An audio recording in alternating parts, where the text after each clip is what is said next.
Friends, कसे आहात तुम्ही सगळे? आशा व्यक्त करते स्वस्त असाल आणि मस्त असाल, आनंदी असाल, हसत असाल। तर आज थोडेसे प्रोडक्ट पण दाखवणार आहे, त्यासोबत गप्पा पण मारणार आहे। गप्पा अशासाठी की मला खूप असे कमेंट्स येतात, काही खूप पॉझिटिव्ह असतात, एखाद दुसरा निगेटिव्ह असतो। दोन्ही कमेंट्स विषयी आपण आज बोलणार आहोत। मला या विषयांवर व्हिडिओ करायचे नसतात, पण मला काही लोक मजबूर करतात की हे व्हिडिओ मला करावे लागतील। इतके व्हॉट्सअपला आणि कमेंट्सला सुद्धा मी वाचते, असं नाही की मी वाचत नाही। मेसेज मी प्रत्येक रीड करते आणि त्यामुळे मला कळतं की मला कोण काय बोलतंय। जवळजवळ 98.50% लोक पॉझिटिव्हच आहेत आणि त्या प्रत्येक पॉझिटिव्ह लोकांना माझ्या मनापासून धन्यवाद।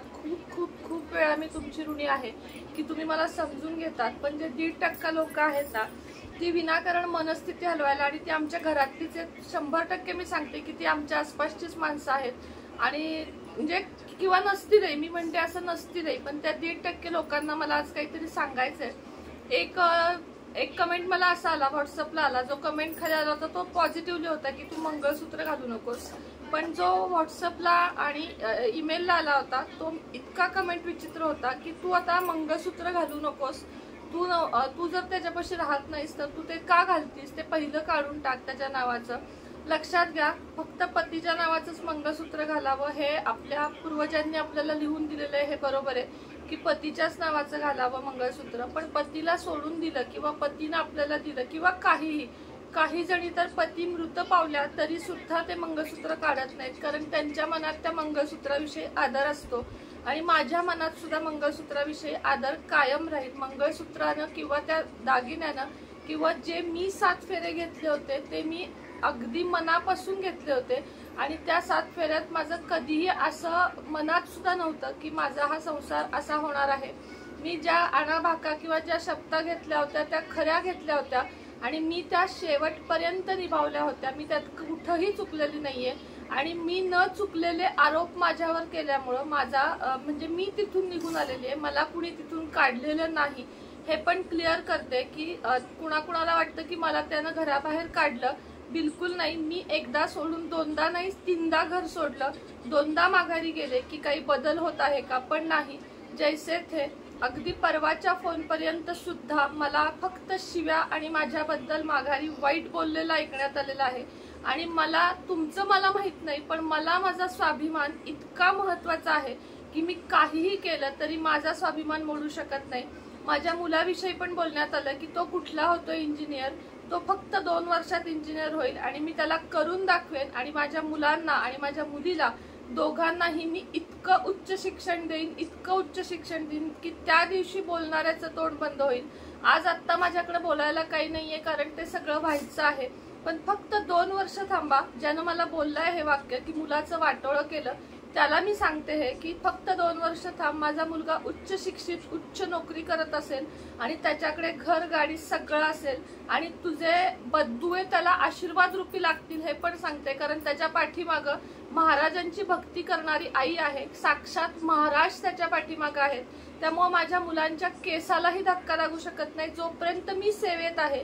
माझ्या सेवेवर माझा पूर्ण विश्वास आहे आणि माझ्या महाराजांवर माझा पूर्ण विश्वास आहे। महाराज माझे वडील आहेत, महाराज माझे भाऊ आहेत, महाराज माझे सर्वस्व आहेत आणि महाराजांच्या मी अजून मला आठवत नाही माझ्या एवढ्या वर्षात मी महाराजांची एकही खोटी शपथ घेतली आहे।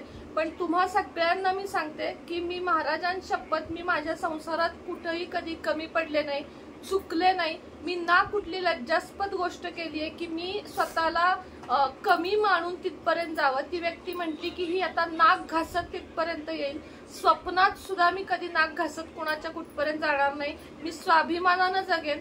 जरी कधी युट्यूब बंद पडलं किंवा युट्यूब तर्फे म्हणजे युट्यूब कडून मला काही इन्कम नाही मिळाला, असा दिवस जरी आला तरीही मी कुठेही काम करून माझ्या मुलांना वाढवीन। राहिला फक्त 3 वर्षाचा प्रश्न, अजून 3 वर्षात आखी इंजिनियर होईल, काही का विना त्याला छोटा मोठा जॉब लागेल आणि त्या दिवशीपासून माझे दिवस बदलतील। आणि त्याचं बहिणीवर पण प्रचंड प्रेम आहे, बहिणीलाही तो चांगलं शिक्षण देईल आणि ओवीला ज्या कशात इंटरेस्ट आहे तो मी तिला हे करेन। काल एक कमेंट आला होता की तुम्ही तिकडे परत जावा, तुम्ही कुणासाठी त्यांना सोडू नका। कमेंट कुणाचा असेल हे 100% मला माहिती आहे, तरी पण मी त्या कमेंट विषयी बोलते। ज्यानं मला कमेंट केला होता किंवा जिनं मला कमेंट केला होता तिला उत्तर देते. मी कुणासाठीही माझ्या नवऱ्याला सोडलेलं नाहीये, तर नवऱ्याच्या वागणुकीमुळे मी नवऱ्याला सोडलेलं आहे. दिवस रात्र संशय किंवा दिवस रात्र तेच विषय काढून मीही आता माझीही मनस्थिती ढासळली होती. कालच मी सांगलीला गेले होते, त्यामुळे मला हे सगळं आठवलं. सांगलीचे रस्ते, सांगलीची दुकानं, सांगलीचं सगळं बघून मला माझे 10 वर्ष तिथले आठवले. सुख दुःख सगळं आठवलं. माझ्या गोळ्या चालू आहेत सांगलीच्या, सगळ्यांना माहित असेल किंवा ज्यांना माहित नसेल त्यांना सांगते की मला झोप लागत नाही. मला या डिप्रेशनमुळे आज म्हणजे किती वर्ष झाले मी या लग्नापासून मी या गोळ्या घेते. त्याच्या आधी पण मला होत्या, पण या लग्नापासून गोळ्या वाढल्या माझ्या. डिप्रेशन आणि झोपेची गोळी घेतल्याशिवाय मी आज झोपू शकत नाही अशी माझी स्थिती आहे. आणि याला सगळ्याला जबाबदार कोण आहे हे माझ्या मनाला माहिती आहे. त्यामुळे बोलायला सोपं असतं, खाली येऊन कमेंट करायला सोपं असतं की तू तिकडं परत जा. परत जाऊन काय होणार आहे? तुम्ही घेणार आहे माझी जबाबदारी? घेणार आहात का? घेणार असाल तर मी नक्की जाते. ज्याला त्याला माहित असतं की मी आणि माझ्या मुलांनी तिथं काय सफर केलं आहे. मी म्हणत नाही की टाळी एका हातानं वाजते किंवा मी चुकलेलीच नसेल, पण मी अशी काही चूक केली नाहीये ज्याच्यामुळे मी घाणेरडे आरोप सहन करावेत, हे मात्र नक्की आहे.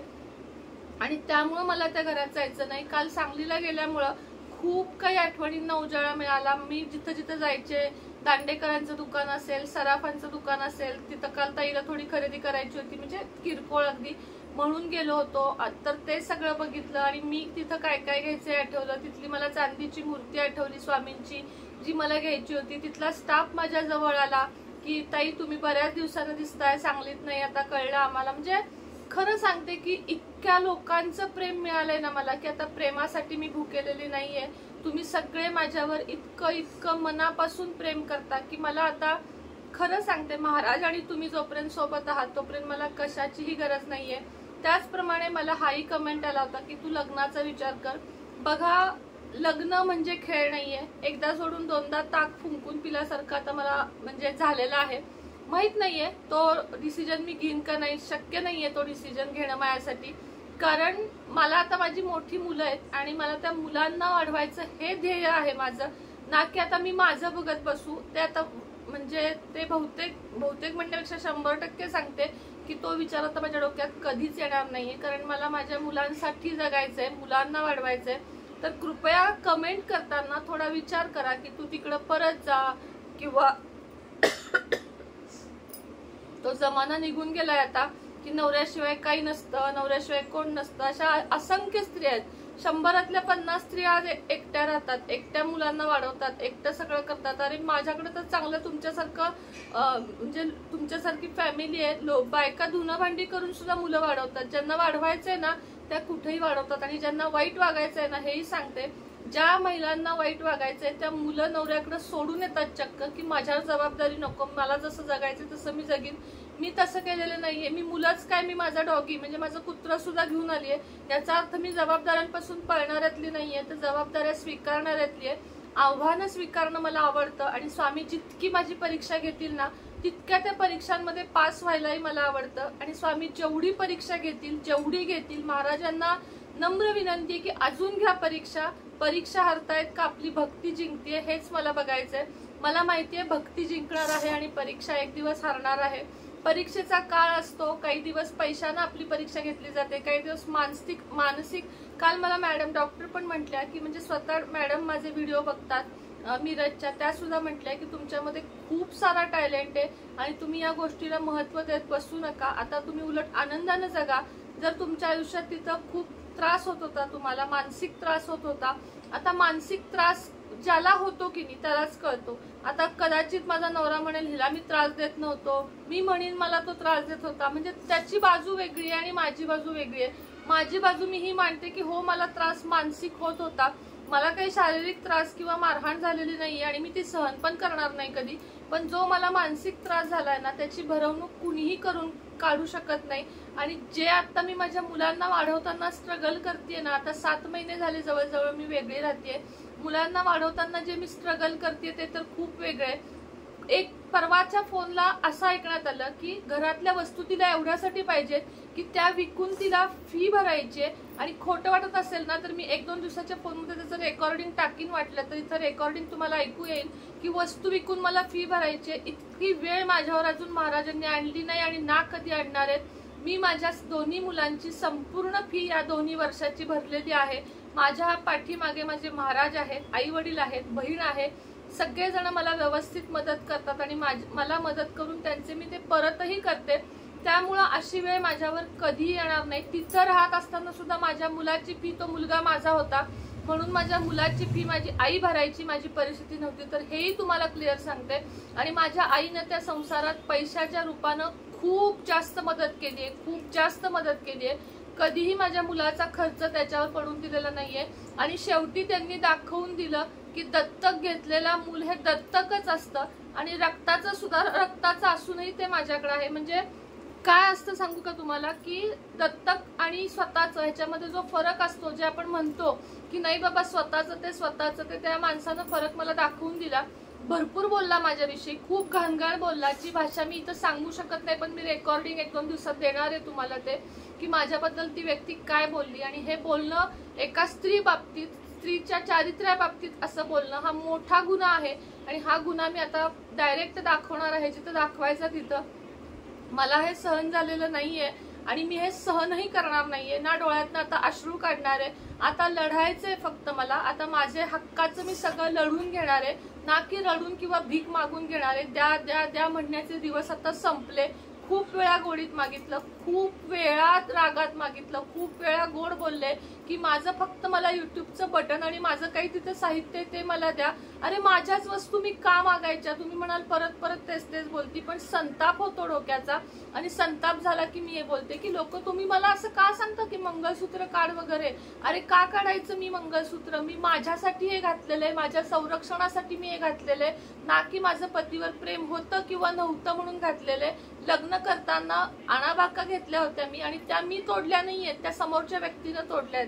त्या आणाभाका त्यानं तोडल्यात. त्यानं म्हणजे 7 फेऱ्यामध्ये हेही सांगितलं जातं की आपल्या पत्नीवर कायम विश्वास ठेवा, तुमच्या पत्नीला कधी दुःख देऊ नका, तुमच्या पत्नी आई वडील सगळं सोडून तुमच्यासाठी येत आहे तर तिच्या पाठीमागं कायम खंबीर उभ्या राहा. ती काही चुकली तर तिला माफ करा. 7 फेऱ्यांची 7 वचनं मी तुम्हाला नक्की सांगेन, नक्की त्याच्यावर व्हिडिओ करेन.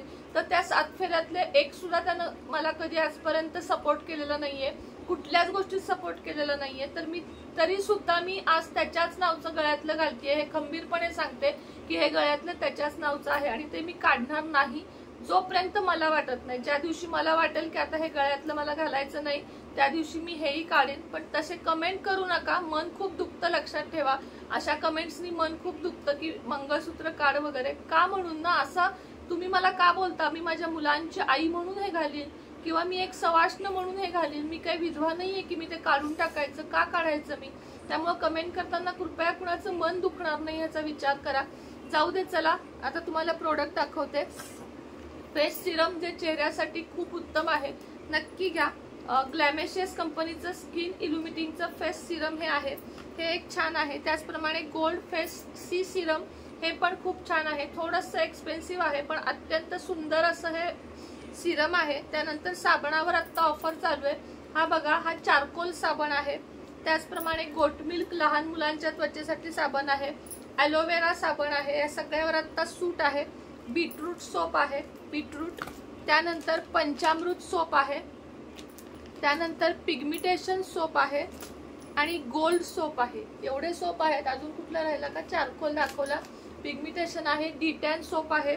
त्याचप्रमाणे राईस चंदन पॅक, खूप सुंदर पॅक आहे. नुसता वाटीत घ्यायचा, दूध घालायचं किंवा गुलाब पाणी घालायचं आणि चेहऱ्याला लावायचं. आज सकाळीच मी लावलाय बघा. कुठलाही मेकअप आता चेहऱ्याला नाही. साधी लिपस्टिक सुद्धा मी आज लावलेली नाहीये कारण मूडच नव्हता. काल सांगलीला जाऊन आल्यापासून अस्वस्थ होते मी. तर हा राईस फेस पॅक आहे चंदनचा, खूप छान आहे. याचा सुगंधच इतका सुंदर आहे ना. मुलतानी माती आणि राईस चंदन पॅक हा आहे मुलतानी मातीचा. तर हा घ्या तुम्ही. तुमच्या चेहऱ्यावरचे काळे स्पॉट वगैरे जाण्यास मदत होते. फेशियल केल्यासारखा ग्लो येतो. तर 100% तुम्ही याचे रिझल्ट आहेत, नक्की घ्या. तर बरेच प्रोडक्ट आहेत पण नंतर दाखवेन. आता यातलं जे काही हवं असेल, एकदम 6 साबण घेतले तर ऑफरमध्ये देईन. खाली व्हॉट्सअप नंबर दिलेला आहे, त्याच्यावर फक्त आणि फक्त व्हॉट्सअप करायचा. कितीही ऑर्डर पेंडिंग असतील तरी सुद्धा फक्त मेसेजच करायचा, अजिबात फोन करायचा नाही. फोन उचलायला एवढा माझ्याकडे वेळ नसतो. आणि वेळ का नसतो का तर मी कामात असते, तुमचेच पॅकिंग करण्याच्या कामात असते. आत्ताच्या व्हिडिओमध्ये इतकीच माहिती होती. पुन्हा भेटेन नवीन व्हिडिओ सोबत, नवीन विषयासोबत. तोपर्यंत सर्वांना श्री स्वामी समर्थ.